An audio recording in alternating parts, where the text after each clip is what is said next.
Battles will be fought on land and sea, but they will not be won without supremacy in the air.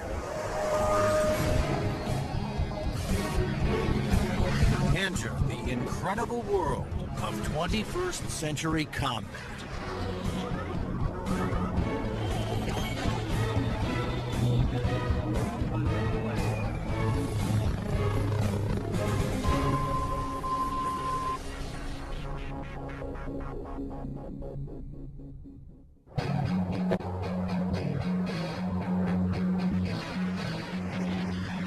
Air power is the dominant strategic force. It's air power that lets you influence events and respond to events quickly. It's air power that lets you fight a war without putting hundreds of thousands of people on the ground. To date, Air Force F-15s have won more than 150 dogfights against enemy fighters without a single loss. And the Navy F-18 Hornet is widely recognized as the world's best carrier-based fighter bomber. But in the future, neither the F-15 nor the F-18 will be able to survive against deadly enemy anti-aircraft missiles. Surface-to-air missiles, or SAMs, are going to represent the biggest threat. Those very formidable systems developed in Russia or China will have to be taken out of action very quickly in any future conflict. The fighter of the future will need to be stealthy to slip past enemy radar. It must be able to take out anti-aircraft installations. And it must out-dogfight any enemy fighters that get in the way.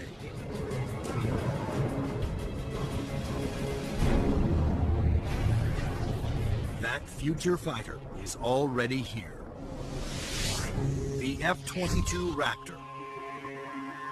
The air dominance fighter of the 21st century.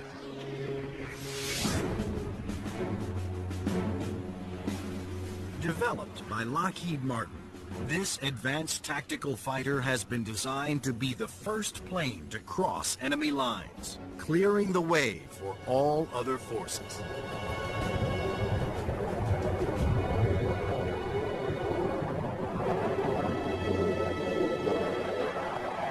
The F-22 is both an air-to-air fighter and an air-to-surface fighter, so it can drop precision weapons. That means it'll be able to go in early in a conflict, knock out all the air defenses that an enemy has, and also take out certain ground targets, and open the door for all the U.S. forces, whether they're ground vehicles or other aircraft, to come in and continue the fight. The development of the F-22 Raptor first began in 1985, when the Air Force requested proposals for an advanced tactical fighter jet to replace the F-15 air superiority fighter. Military planners feared that the F-15 would not be able to counter new air and ground threats on the horizon. The result was the creation of the F-22. The capability of the aircraft is a quantum leap above what exists right now, and it's going to take air power and revolutionize it into a whole new world. In the battles of the future, stealth will be critical for all new fighters to avoid being seen by enemy radar. Non-stealthy aircraft just will not survive in the air battles of tomorrow.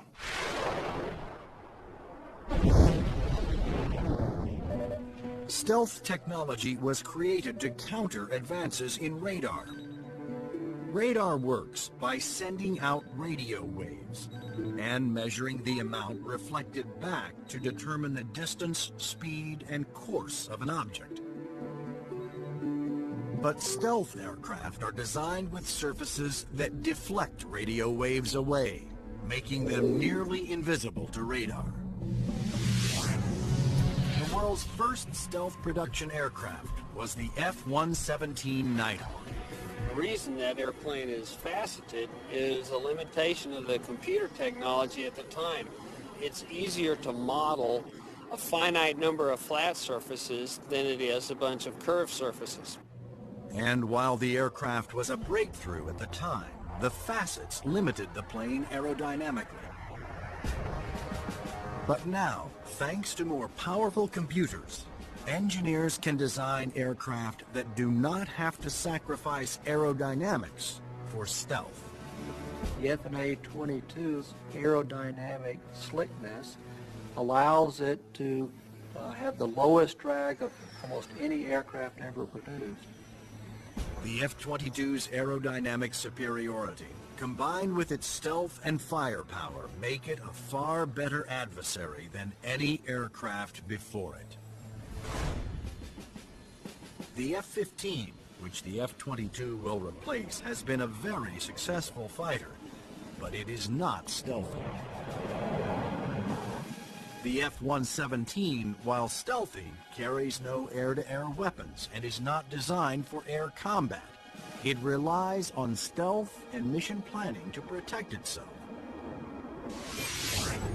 But the F-22, on the other hand, is not only stealthy, but comes with a full complement of air-to-air and air-to-ground weapons. The primary armament is in weapons bays underneath the airplane, where we carry 6 medium-range radar-guided missiles. By carrying the weapons internally, it preserves the stealthy shape of the plane. For closer infighting, the F-22 has short-range missiles and guns. Behind these two doors right here is the side weapons bay. This is where we carry a heat-seeking missile.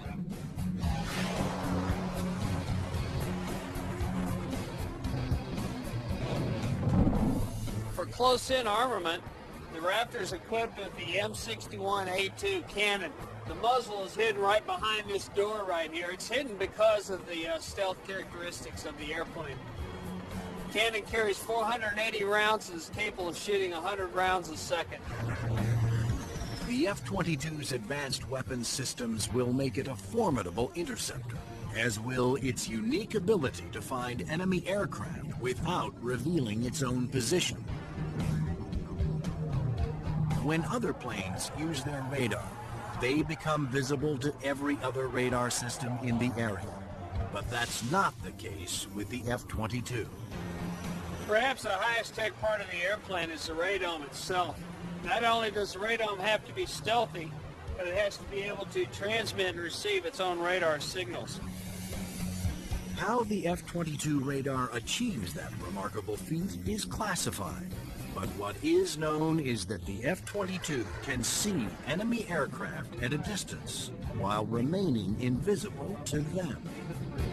The first time that the bad guys will really notice an F-22 in the area is when one of them blows up.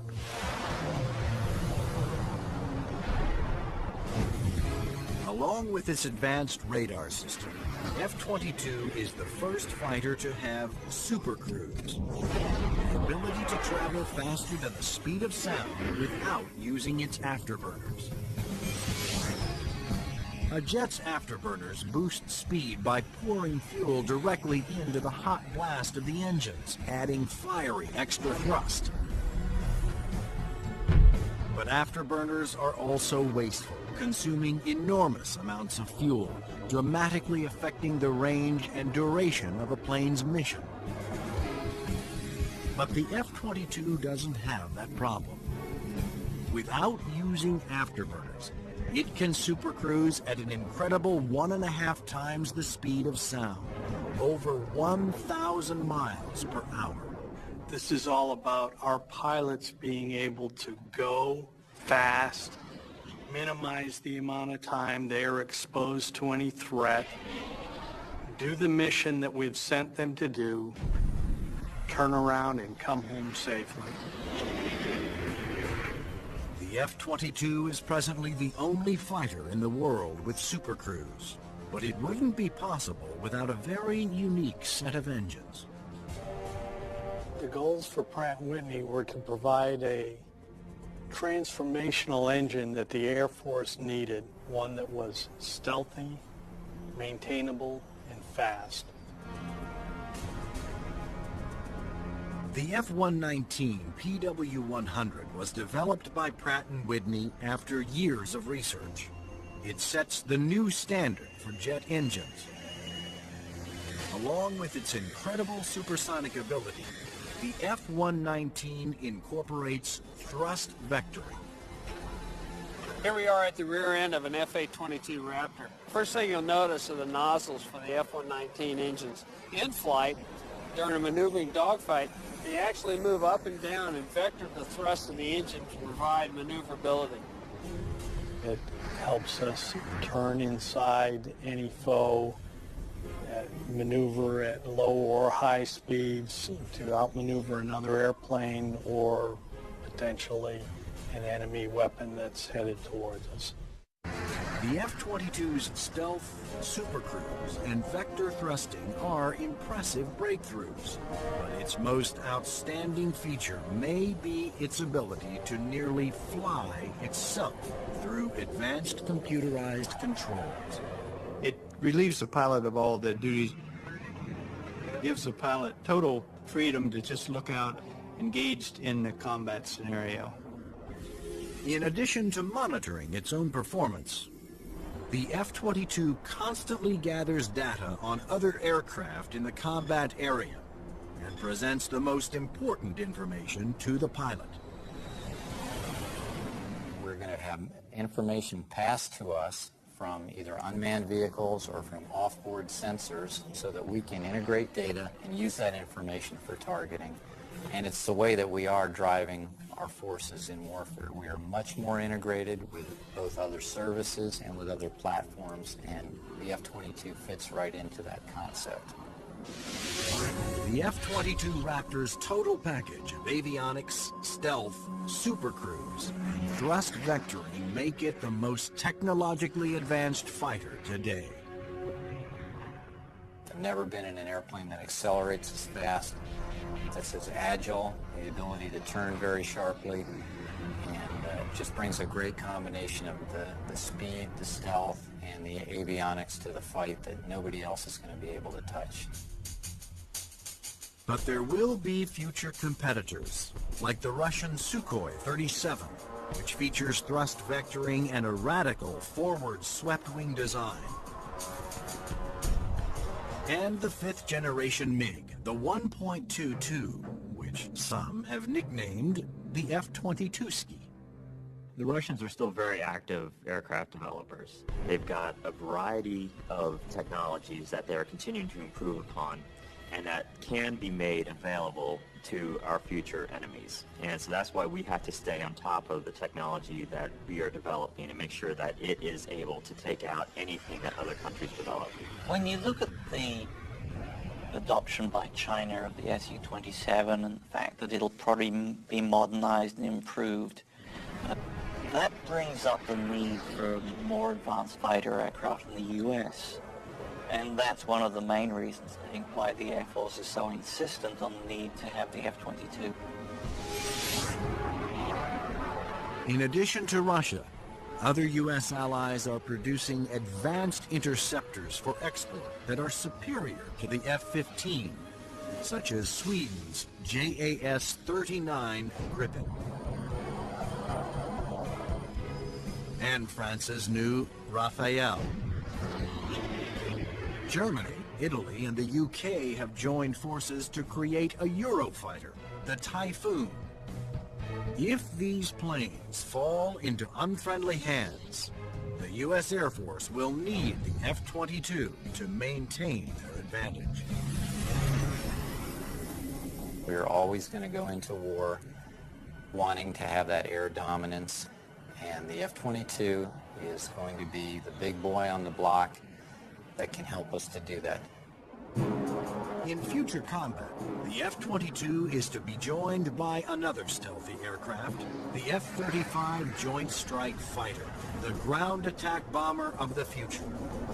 Designed for the U.S. Air Force, Navy, Marines, and Britain's Royal Navy, the question is, will it work for every user?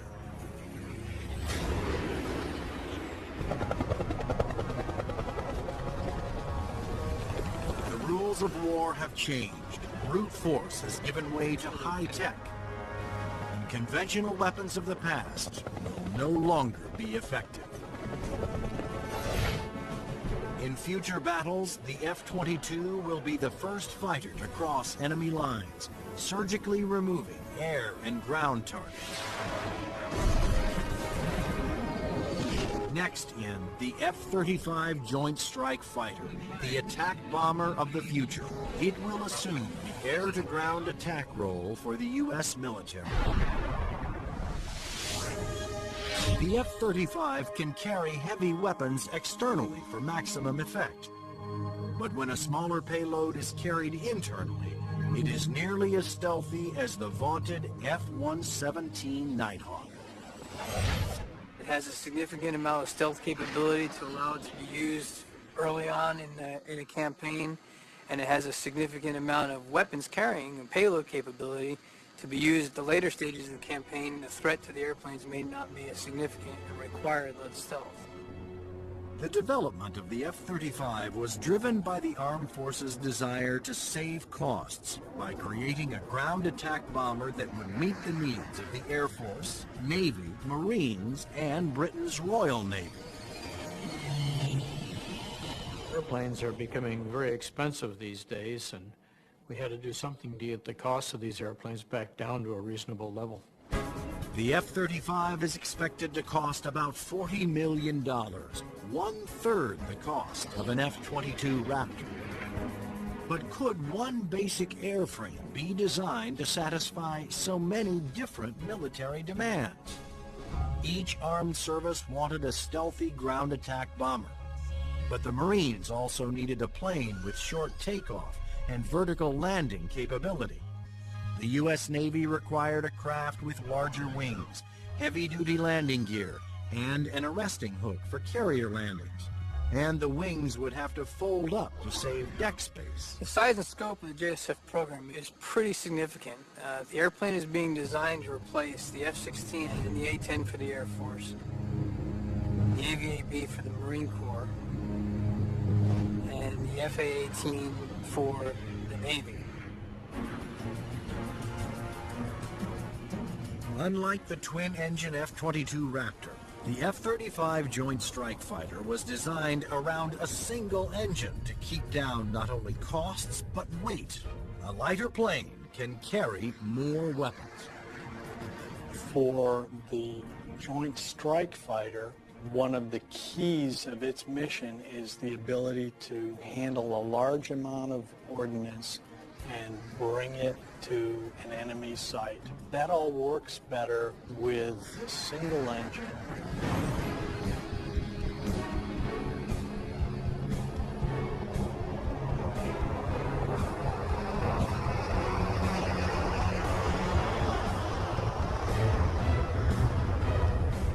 The Air Force version of the Joint Strike Fighter, the F-35A, made its first flight attempt on October 24, 2000. Tom Morgenfeld, who had been a test pilot for the F-22 Raptor, was at the controls. Well, a million things are going through your mind. Your eyes are everywhere, you're listening, you're watching. Your senses are tuned to an incredible level because you're sensing and feeling the airplane for the very first time.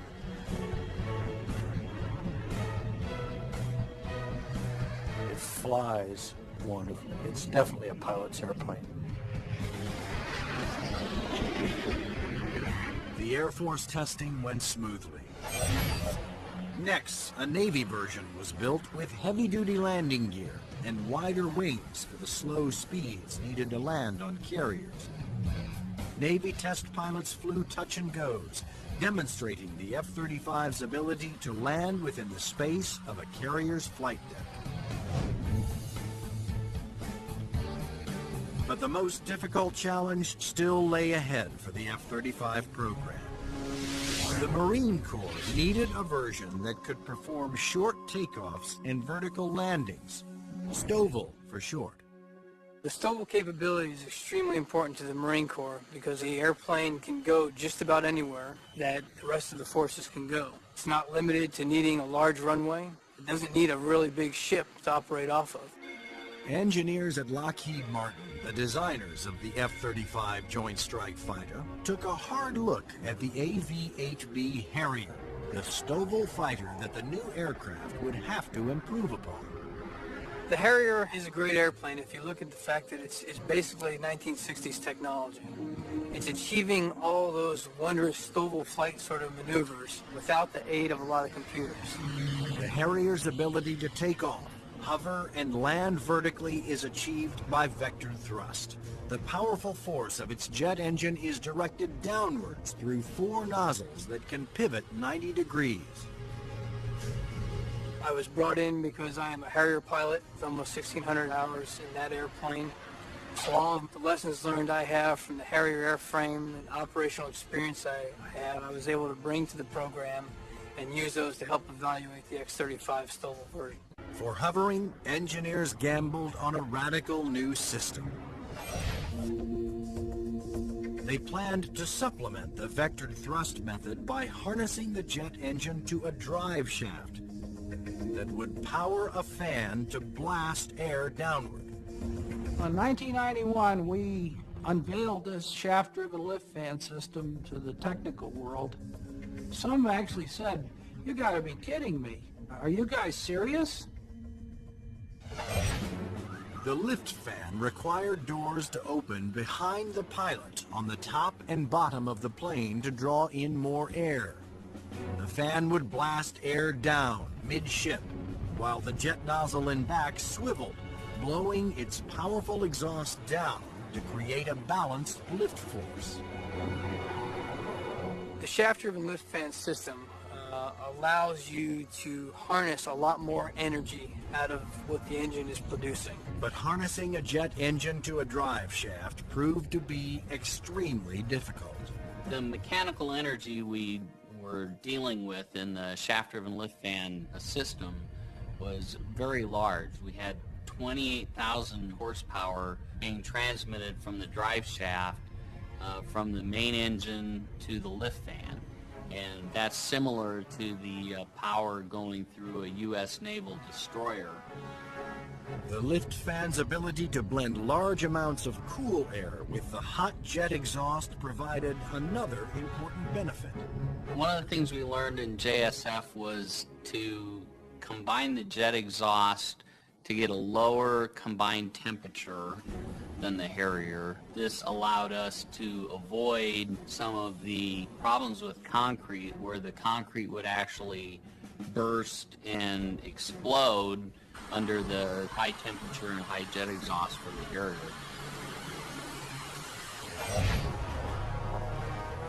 At the Lockheed Martin test facility in Palmdale, California, the revolutionary lift fan system was put to the ultimate test, in the air. If the lift fan failed during hover, the plane would crash.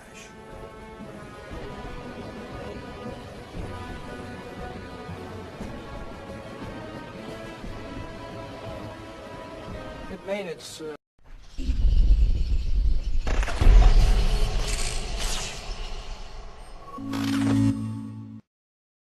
first flight in 2001, and it was a complete success. And at that time, I didn't hear any more from the people who had been saying for years, this thing will never work. It worked. Now, all 3 versions of the F-35 for the Air Force, Navy, and Marines are being developed and further tested for mass production. The United States, Britain, and their allies are expected to order more than 4,000 Joint Strike Fighters, which will replace most American-built fighter bombers in use today. The handling qualities and performance are stunning. It really is a pilot's airplane. It sort of makes you feel like a little boy. You want to take it home and tuck it under the pillow with you at night. It's just a pilot's airplane. In future air conflicts, the F-22s will be used to establish air dominance. Then waves of stealthy F-35 Joint Strike Fighters will use their superior weapons-carrying abilities to attack other major ground targets. The Joint Strike Fighter is going to be the backbone airplane for hauling freight. It is going to be the muscle part of sustained forces. Commanders can also alter an F-35's mission in the air as situations change during the battle. There are a variety of ways for the F-35 to bring in information from external platforms, other airplanes flying around the battlefield, satellite-based assets, ground-based assets. All that information can be presented to the pilot in the cockpit and allow him to be more of a tactician and manage the tactics of the game that day instead of worrying about the nuances of flying the airplane. The pilot's job will be to supervise the process of identifying the target and then to give consent for weapons release.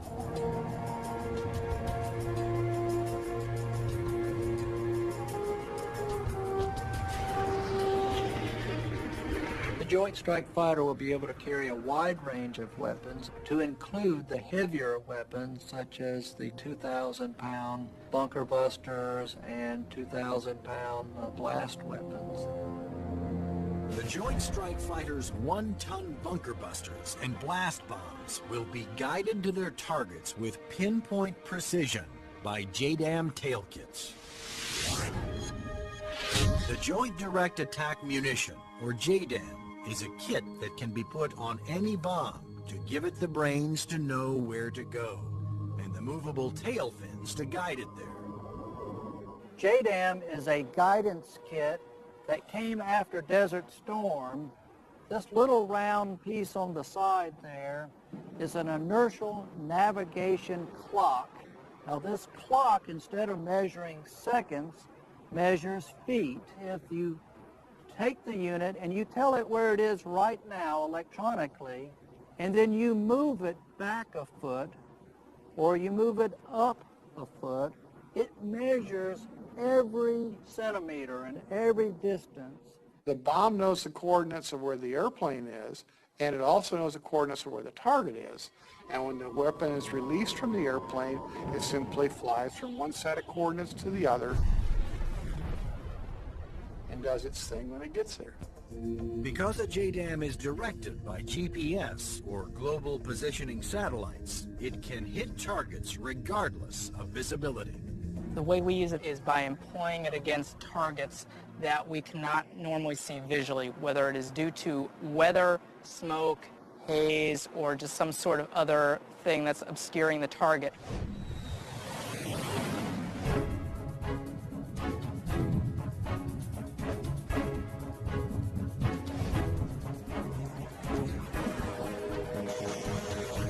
As a JDAM falls, its inertial clock keeps track of its position and signals the tail to make course corrections, directing it to the target.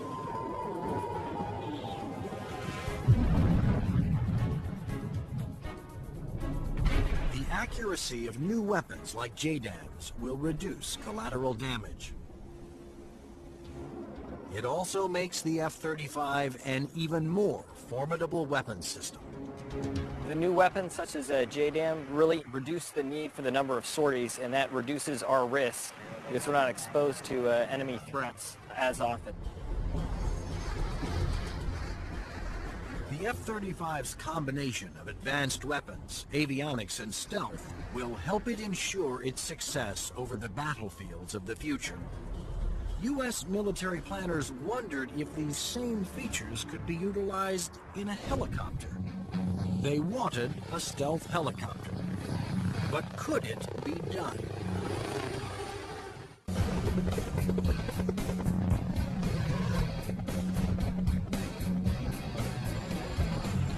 Over the last 50 years, helicopters have evolved from slow-moving multi-purpose support vehicles to fast-moving frontline attack ships. But in the high-tech wars of the future, speed alone is not enough.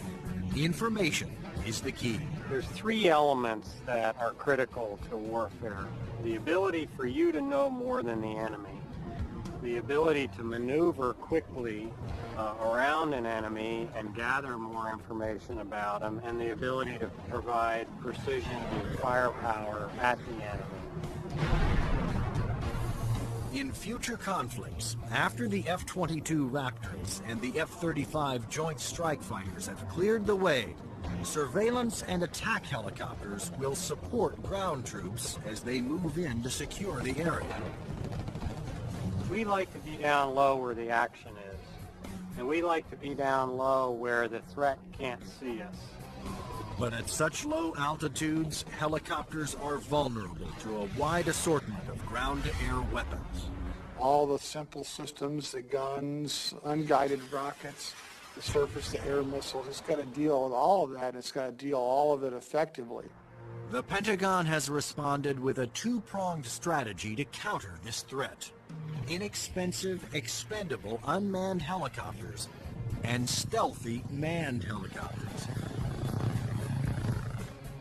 Unmanned helicopters will be primarily used for surveillance and for gathering targeting information. Fire Scout, designed by Northrop Grumman, was specifically developed to take off and land on Navy ships. However, the key to creating a successful manned helicopter for future combat is to make it stealthy like the F-22. But the question is, can it be done? Achieving stealth in a helicopter is different from stealth in a fixed-wing aircraft. You're concerned about different signatures, radar reflectivity, infrared, noise, all things that will give away an aircraft's position. Those signatures, like heat, smoke, and sound, put helicopters and their pilots at serious risk over the battlefield. All the small shoulder-fired missiles, which are very effective against helicopters, are heat-seeking infrared systems. The challenge for engineers was to create a quiet helicopter with very few signatures and a small radar cross-section. And that's exactly what Sikorsky has done with the new RAH-66 Comanche. In the Comanche, with all the stealth capabilities, we can defeat the radar threat. We can defeat the guy with the shoulder-launched heat-seeking missile. And from the guy popping up in the tree, our agility defeats him. Our small size, our quiet acoustic signature defeats him.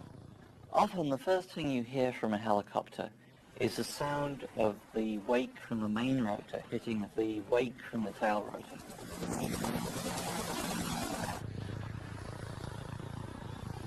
In the Comanche, the fan tail is shrouded, so there is no interaction between the fan blade tips and the main rotor tips, and it's also canted slightly. And those all contribute to reducing the acoustic signature. Engineers also experimented with the main rotor to find a quieter design. If you look at a Comanche, it's got a 5-blade rotor, and what that does is it cuts down the normal chop, chop, chop sound from a helicopter into a more discreet whir that kind of blends into the background. Reducing the heat signature of a helicopter is also essential to making it more survivable. When you look at a Comanche, the first thing you ask yourself is, where's the exhaust? Where does all this hot air get out of the engine? The Comanche's exhaust actually escapes through the tail boom, where it is instantly dispersed by cool air from the rotor. That missile has to have something to home in on, and that's a heat signature. Comanche defeats that by the engine exhaust being mixed with ambient air and cooling it so that there's no longer a heat plume for that missile to home in on. To defeat radar, the Comanche utilized the stealth secrets first developed for the F-117 Nighthawk. There are no radar-reflecting right angles on its outer fuselage, and all weapons are carried internally to help keep its stealthy shape. What's interesting about the helicopter is some of the things that achieve stealth actually make the helicopter better. Things like the retractable landing gear and the retractable weapons bays. That also makes it sleeker and faster. So once you've bought into the stealth part of it, you get other superior attributes. The main role of the Comanche is to give commanders an overview of the battlefield by providing up-to-the-minute information. Comanche is going to be basically their flying cavalryman. It's going to dart in and out, slash and cut, be a reconnaissance vehicle. As Comanche's two pilots gather data, their computer shares that data with other Allied forces.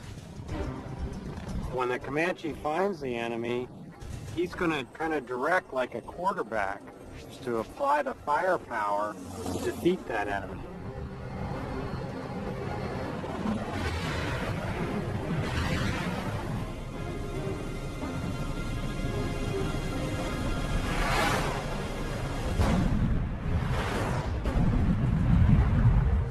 Engineering advances have also made the Comanche one of the easiest and most forgiving helicopters to fly. One thing that Comanche brings that other previous generation helicopters can't bring to the table is the pilot can maneuver the Comanche in virtually any axis without fear of exceeding any limits. Although it will be used primarily for reconnaissance, the Comanche will also be armed for self-defense. The Comanche is capable of carrying a wide array of weapons, all the way from guided missiles using a laser guidance system, heat-seeking missiles, which would be more of an air-to-air weapon, or unguided rockets, and also the latest Hellfire is pretty much a fire and forget. In addition, Comanche's pilots can ask Allied aircraft to fire missiles their way, and can then take over and guide those missiles to their targets.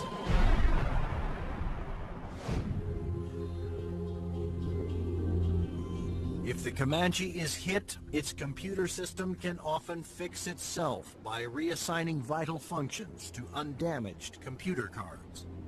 This is where the computer brain of the Comanche is.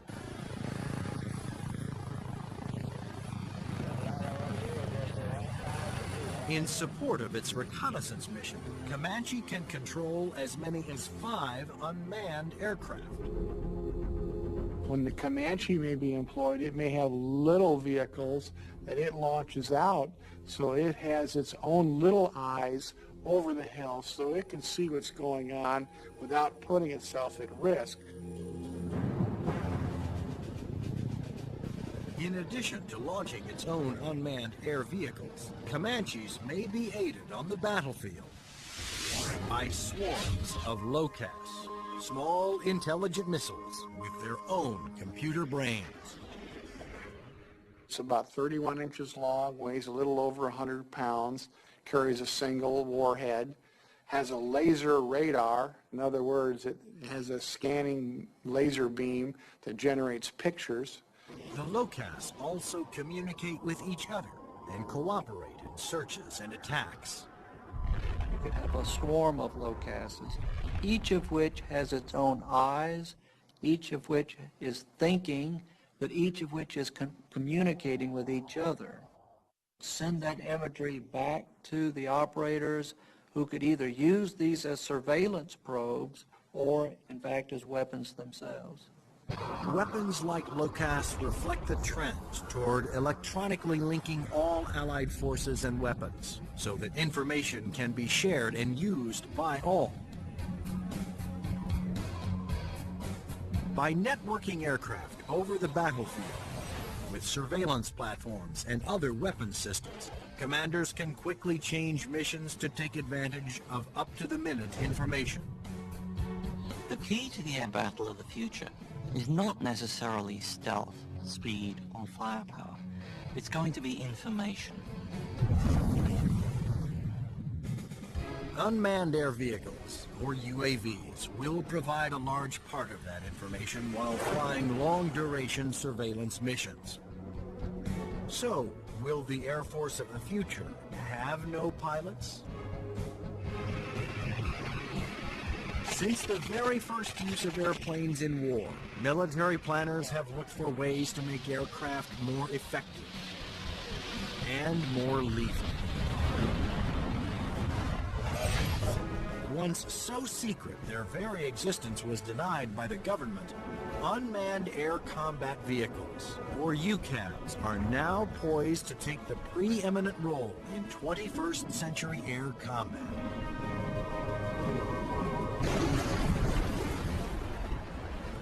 UAVs are certainly going to change air power in the 21st century. You can see it starting to happen today, but what we're looking at now is just the beginning, because there's going to be more of them, and they're going to be better. Unmanned aerial vehicles allow the military to do more with less, to put more aircraft into the air than you otherwise would be able to because of the limited number of pilots that you might have, or where it might be too risky.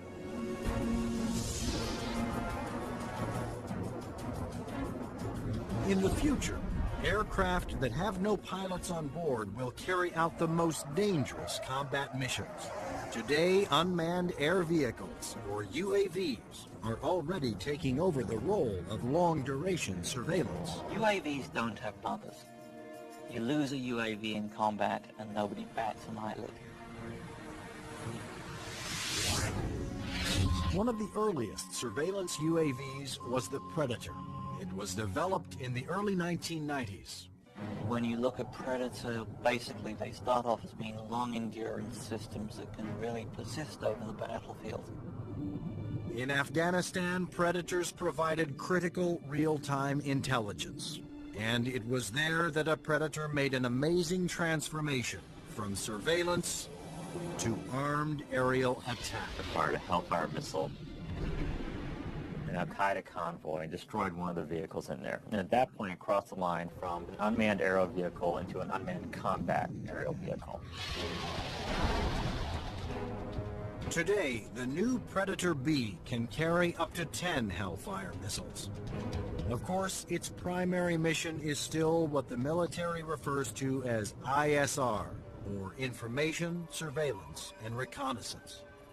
It's basically a poor man's satellite. I mean, you can bring it in and let it dwell in an area.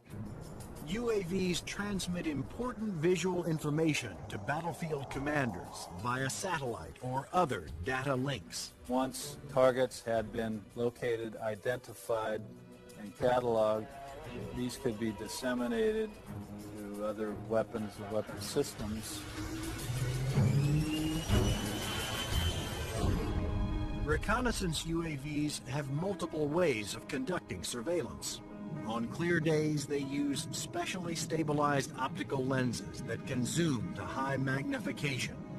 At night, they use infrared, and under adverse conditions, they use synthetic aperture radar to pierce the thickest clouds, sandstorms, or oil field smoke. When the radar is reflected back, it can also be used to create a 3D image of objects.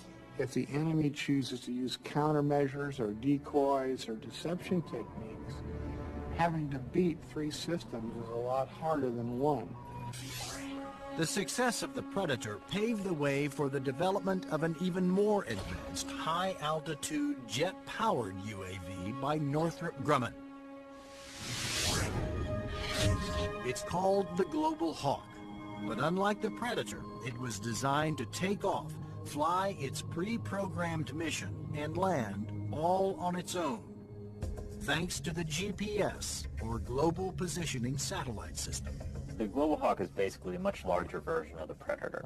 It has higher altitude capabilities, increased payload, it can carry a lot more sensors, a lot more communication devices, and it can loiter over a battlefield for up to 35 hours.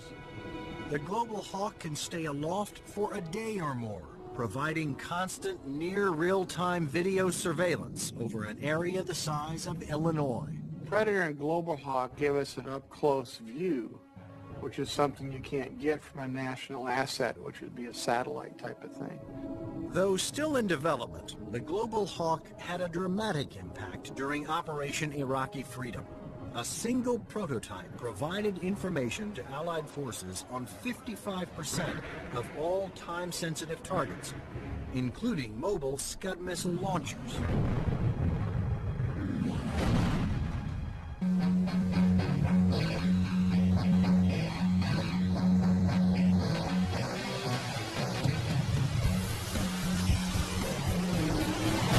Like the Air Force, the Navy wanted its own autonomous UAVs. However, designing one to take off and land on an aircraft carrier was a tremendous challenge. but the engineers at Northrop Grumman were up for it. In the summer of 2000, they began working on the X-47 Pegasus. The hardest part of the Pegasus program was definitely the flight controls. Getting on and off an aircraft carrier, of course, is one of the toughest design problems for an aircraft. And doing this with a tailless vehicle like Pegasus certainly was the toughest problem we had. That problem was solved by using 6 innovative surfaces to make the plane climb, descend, and turn. This surface just rotates up. The yellow one, of course, both up and down, and then there's another inlay on the lower surface as well. The first flight of Pegasus, the demonstration was very, very successful. It lasted approximately 12 minutes. There was no human in the loop. But could Pegasus, without any human assistance, land within the tiny space between the arresting cables of an aircraft carrier? The engineers came up with an ingenious way to find out. And we actually glued a small paintball down onto the bottom of the hook so we could get a clear touchdown point. That was quite an achievement that we're very proud of. The Navy will use its stealthy UAVs to get targeting information for its guns, missiles, and fighter aircraft. The initial focus has been on information, surveillance, and reconnaissance to provide targeting information to the Navy's strike packages.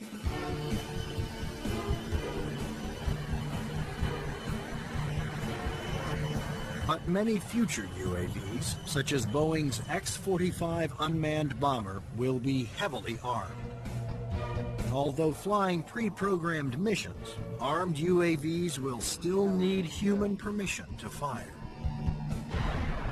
It has to know where friendly forces are on the ground, where civilians might be, where collateral damage, i.e. hitting a church or a mosque, might be an issue.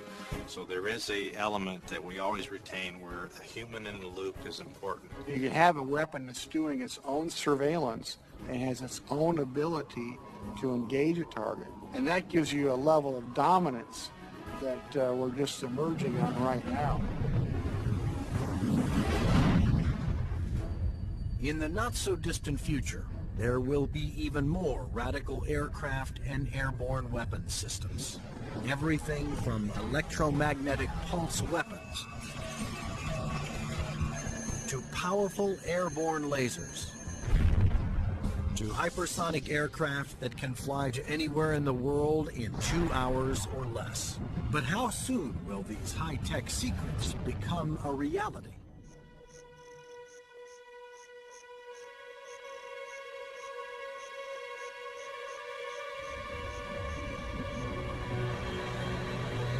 The enigmatic F-117 stealth jet flew in secret for 10 years before its existence was revealed to the public.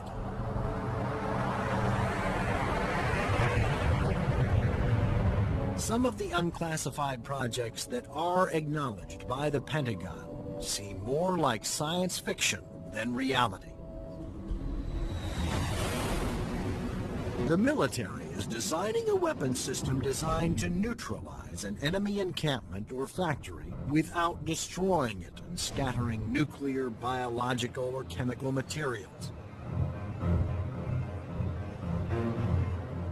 Electromagnetic pulse, or EMP weapons, will blast a highly concentrated magnetic field towards its target, overloading and destroying any electrical components. The small electromagnetic pulse weapons offer some pretty startling capabilities. You can essentially completely destroy an enemy's electronic infrastructure in a very precise way. You can fly over a small facility, only a couple of acres, fire it, and suddenly none of their computers work, none of their weapons work, none of their electronics at all will work. Researchers are also